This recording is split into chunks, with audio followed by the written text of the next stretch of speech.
no LinkedIn e no YouTube. Desculpa, estava sem microfone fechado. Vamos ver se a gente está conseguindo ir.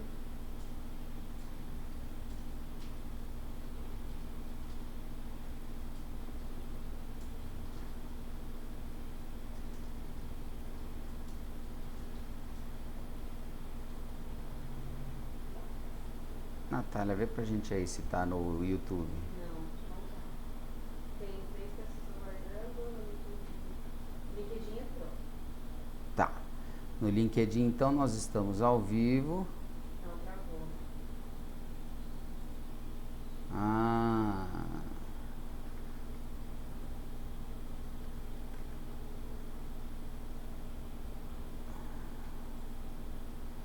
Então vamos lá, pessoal. Espera só um pouquinho.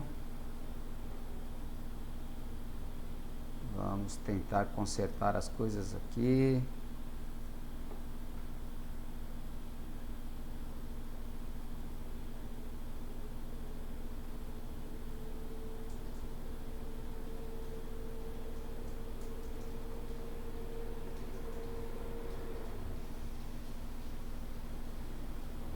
Ok. Parece que agora foi. Oi, Adriano, bom dia. YouTube só ainda não. Foi só o LinkedIn. Bom, pessoal, YouTube foi? Não, só o LinkedIn. Bom, pessoal, parece que o YouTube tá nervoso e ele não tá querendo receber a nossa live. E enfim, se não sair no YouTube, a gente vai subir no YouTube depois. Aqui o YouTube diz que não está recebendo vídeo suficiente para manter o stream contínuo. E realmente deve ser por causa do nosso transmissor, mas eu não consigo resolver agora.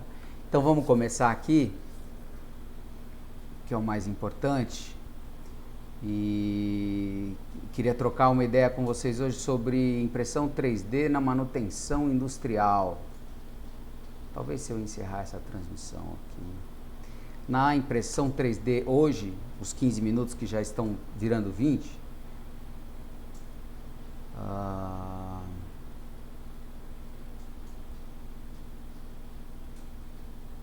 só um minuto, ainda tenho uma esperança aqui.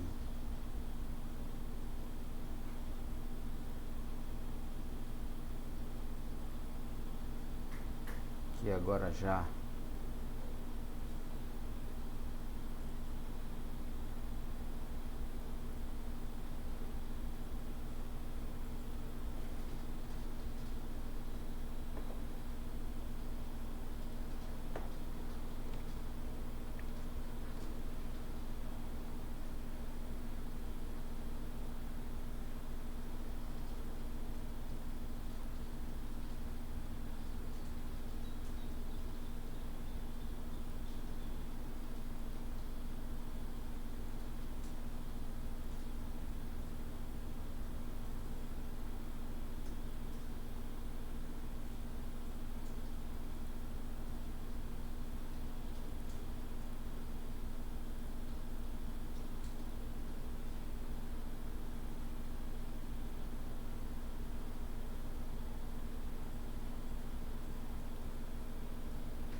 Bom, vamos lá. Nós vamos começar hoje a falar sobre impressão 3D na manutenção industrial.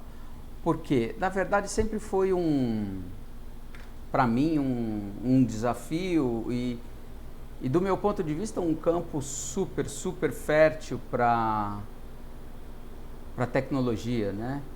E do pouco que eu tenho andado e conversado e visto, é a área mais incipiente, né? É onde a coisa menos acontece, vamos falar assim. É óbvio que com os protótipos, a prototipagem rápida, né, foi a primeira que apareceu com as impressoras, ou melhor, ela já existia não rápida, né? Mas vieram as impressoras no Brasil há 20 anos pelo menos, 15, 20 anos, a gente tem isso utilizado como para fazer protótipos na engenharia de produto, né? E a engenharia de produto, ela tem se utilizado muito, né, da tecnologia de impressão 3D. Então, todas as engenharias de produtos das diferentes empresas, elas estão, das maiores e médias, todas têm uma impressora 3D lá para ajudar na prototipagem. Não, uma prototipagem normalmente não é uma prototipagem funcional, para ver se as peças encaixam, montam, enfim, mas não que você vai colocar o protótipo para trabalhar ou fazer ensaios de homologação com ele. E já na manutenção, não. Na manutenção você precisa de peça para botar uma máquina para funcionar, é funcional, né? Então não tem essa saída. E posso até dizer que no passado era complicado porque as peças não tinham um desempenho estrutural adequado para esse tipo de aplicação. Mas hoje é diferente porque a gente tem N materiais diferentes, né? E tecnologias de impressão diferentes, tudo para diferentes aplicações, inclusive aplicações da manutenção. E aí a gente fala um pouquinho hoje das oportunidades que existem na manutenção, né? Então, para a gente citar algumas, no Brasil tem muitas indústrias em que o maquinário é todo importado da Itália, da Alemanha, enfim. E quando uma peça se quebra, muitas vezes, você não tem disponível essa peça por aqui. Então, ou você desenvolve um fornecedor para desenvolver essa peça para você aqui, ou você importa essas peças e mantém elas no seu estoque, né? Ou você tem uma impressora 3D e faz a peça e resolve o seu problema. Então, essa é uma dos problemas que dá para a gente endereçar com a tecnologia de impressão 3D na manutenção industrial, né? E a outra oportunidade, vou até compartilhar com vocês aqui, para quem está acompanhando a gente no LinkedIn deve estar vendo isso. Deixa eu compartilhar a minha tela com vocês. Só um minutinho. Aqui. Assim. Então, vocês devem estar vendo a minha tela.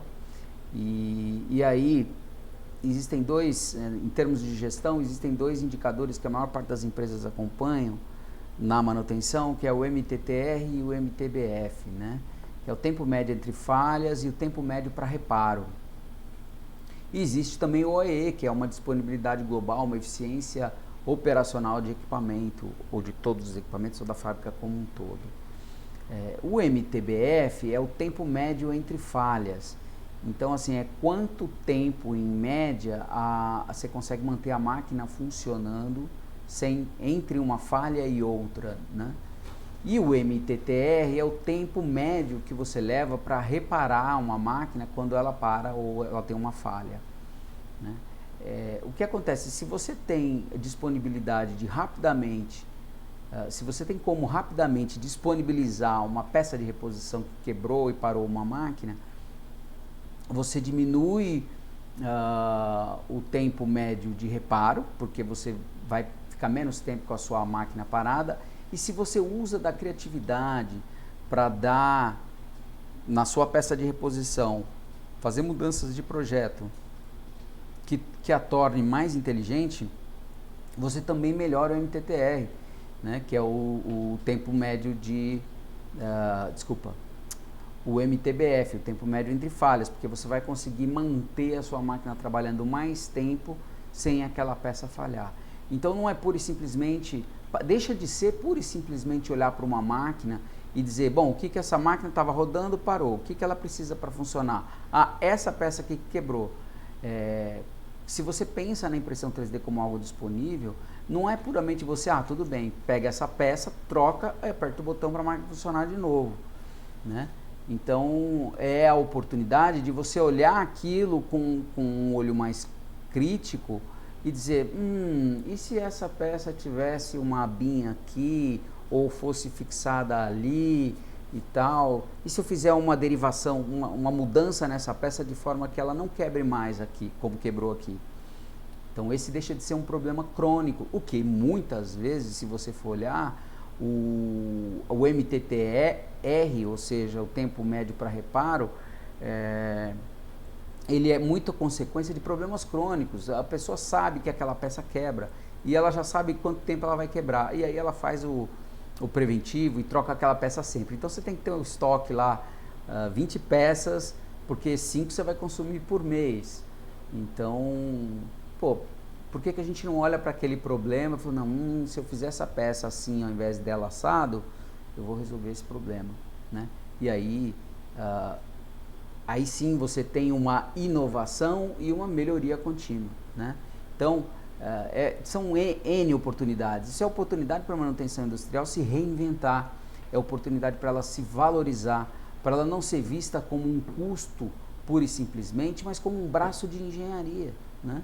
Um braço de engenharia que trabalha soluções para melhorar o desempenho dos equipamentos e não pura e simplesmente não deixar que eles quebrem ou botar eles para funcionar o mais rápido possível. Então, é mais, né? Bom, então para a gente ver as oportunidades na fábrica do ponto de vista de gestão, está colocado. Se você acha que vale, no YouTube vai subir depois, vai estar gravado, e aí você dá um joinha lá pra gente e se inscreve, segue a gente no LinkedIn ou mesmo aqui no Instagram, tá bom? Falamos da valorização, falamos do perfil de quem trabalha. O perfil de quem trabalha, isso também é um outro problema que existe no mercado, é cultural, é normal, né? Sempre que a gente propõe mudança, existe resistência, existe medo, né? E a gente tem que aprender a lidar com isso. Então, uma das coisas que é importante, do nosso ponto de vista, é olhar para o perfil do profissional que está na área de manutenção industrial, né? O profissional lá está acostumado a montar uma peça na morsa e esmerilar, a passar uma graxa no rolamento, a montar e desmontar uma máquina, carregar a sua caixa de ferramenta, ir lá, troca a peça. Então, esse é o perfil. E aí, às vezes ele é um mecânico, ele fez Senai e tal, mas ele virou uma maquininha de consertar máquinas, né? E aí a gente está falando da oportunidade, do medo e da cultura, de não... Então, é importante que quando você leva a solução, seja levada com método, para que seja fácil de absorver e aprender, né? E hoje é possível isso. Primeiro porque os equipamentos têm uma automação muito grande e é possível sim os equipamentos industriais, né? É possível sim você facilitar muito a vida de quem opera um equipamento desse, assim como no CAD, quando o cara vai desenhar em 3 dimensões, existe uma evolução enorme em termos de interface e facilidade de uso.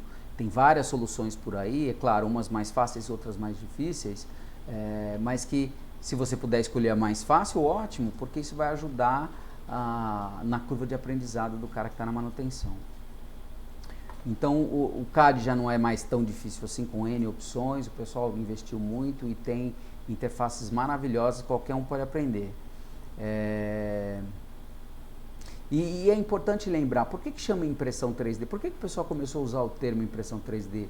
Porque a nível de marketing, quebra um pouco a barreira do esse negócio é muito tecnológico, muito high-tech, é muito difícil. Não, então, o primeiro passo é vamos tornar fácil. Você não conhece a impressora de papel? Ok, impressora 3D. Então está ao seu alcance, assim como a impressora de papel. E não é porque está ao alcance porque a máquina é mais barata, está ao alcance porque a tecnologia ela nasceu evoluída do ponto de vista de interface com o usuário. É para ser fácil, é rápido, né? Tem que aprender? Tem que aprender, como tudo que a gente vai começar, a gente aprende, mas é um aprendizado fácil, não é nada, nenhum bicho de 7 cabeças, tá? E, de novo, oportunidade de valorização profissional, né?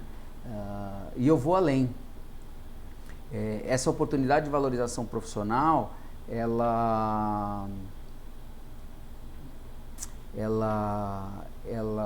se torna não só reconhecimento, mas coloca a manutenção industrial em outro patamar dentro da empresa.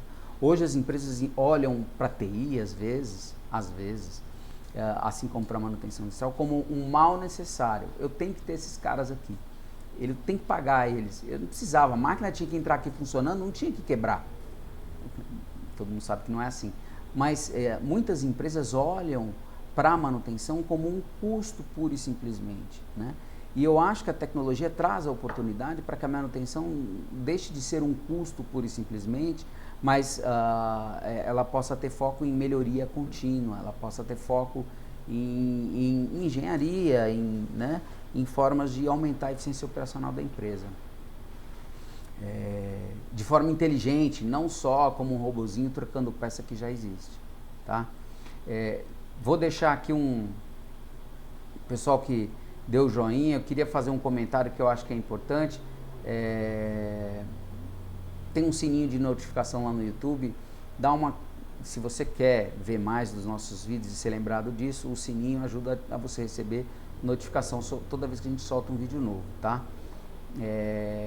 E a gente queria que você compartilhasse com a gente a sua visão lá nos comentários, compartilha com a gente, né, nos comentários no LinkedIn, ou que seja no YouTube, ou que seja aqui no Instagram. Compartilha com a gente a sua visão, para a gente entender se também, às vezes é viagem, né? Às vezes a gente tem uma amostragem tão pequena e acha que com isso pode concluir alguma coisa, e não é verdade. Só quando a gente troca ideia com mais gente, com novas ou diferentes experiências, é que a gente consegue encaminhar uma conclusão, né?